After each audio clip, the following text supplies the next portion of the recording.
Hi, everybody. I'm Ed with Elemental Healing Therapy. Thank you for rejoining me in our series on feeling the feelings. Today, we are going to be discussing the two primary feelings of sadness and joy. See, we need to explore sadness and joy because these are the two sides of emotional depth that make us fully human. Sadness slows us down in order to honor loss, where joy lifts us up in order to reconnect with life. Both are absolutely necessary for healing. Let's take a look at history. When grief held together the tribe.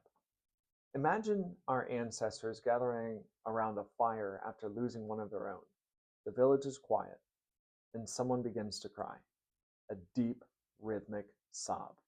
And instead of turning away, the others join in. That sound of shared grief helped early humans survive emotional pain. See, sadness signaled to the tribe, we need comfort, we need each other.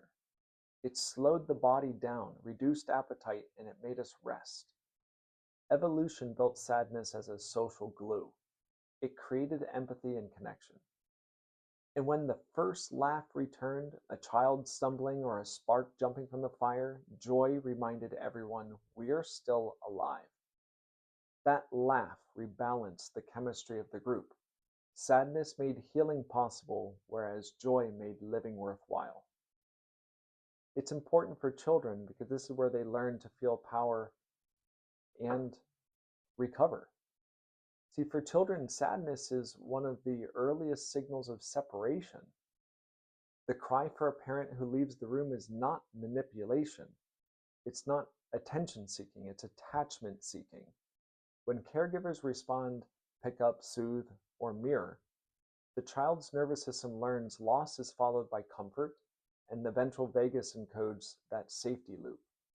When caregivers ignore or shame sadness by saying, stop crying or I'll give you something to cry about, that child is going to learn that grief is dangerous and must be hidden. So that becomes depression, emotional numbing, or difficulty asking for help later in life. See, joy develops through attunement. When a caregiver mirrors delight, a smile returned, a giggle echoed, the brain releases oxytocin and dopamine. Gottman's research calls these the bids for connection. Every time those bids are met, trust deepens. We can also bring in the prisoner's dilemma if we'd like to, but let's talk about the modern misfires. See, we have to know about coexistence, but in our world, sadness is often labeled as a weakness, while joy is commidified into performance. Now, we hide tears and we chase dopamine, but the body hasn't changed. It still needs both. See, when sadness is suppressed, the unprocessed energy just becomes fatigue or anxiety. When joy is forced, what we call toxic positivity, the body senses the lie and it disconnects even further. Bessel van der Kolk wrote, the body keeps the score. Suppressed sadness shows up as a heaviness, tension, or numbness. The solution isn't to push it away. It's to feel it through until the body finishes the wave. In REBT, we challenge the belief, if I start crying, I'll never stop. Why would we think that? The reality is, the wave peaks and it passes if you allow it to. On the other side of sadness is clarity. On the other side of joy is gratitude. Let the wave move. Let's practice. If you're carrying a sadness, let your face soften. Place one hand over your heart and the other over your belly.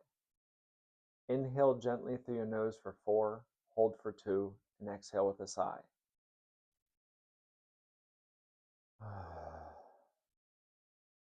Let that sound resonate and vibrate in your chest.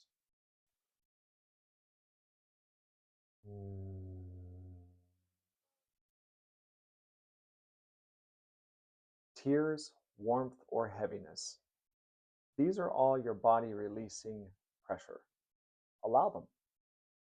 When you're ready, recall something small that brings genuine gratitude, a pet, a memory, or sunlight on your face. Feel that warmth spread through your chest. That's joy arriving naturally after sadness. You can't force it, you can only make room for it. In biofeedback, we often see this as heart rate coherence returning. The nervous system moves from dorsal collapse into ventral engagement, from withdrawal to connection.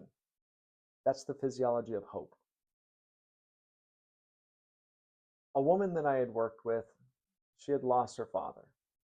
She prided herself in being strong and hadn't cried once about the loss. Her body, though, was exhausted, tight chest, migraines, insomnia. In session, she finally allowed some tears.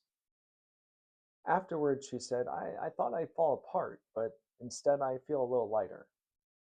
2 weeks later, she laughed about a story of her dad teaching her how to ride a bike. That laughter wasn't denial, it was integration. See, sadness made space for joy again. When sadness visits me, I do my best to invite it because I used to resist it. Now I listen. I say to myself, something important is changing. I breathe and I let my hand on my heart and I let the ache exist without fixing it. Eventually, a small warmth does return. That's joy reminding me that loss and love are inseparable. So this week, give yourself permission to grieve something large or small. Let the wave move through you instead of around you. And let joy show up. And when it does, don't question it. Let yourself laugh even through tears. That's not contradiction, it's healing. Next, we're going to explore shame and pride, the emotions that keep us accountable to others and to ourselves.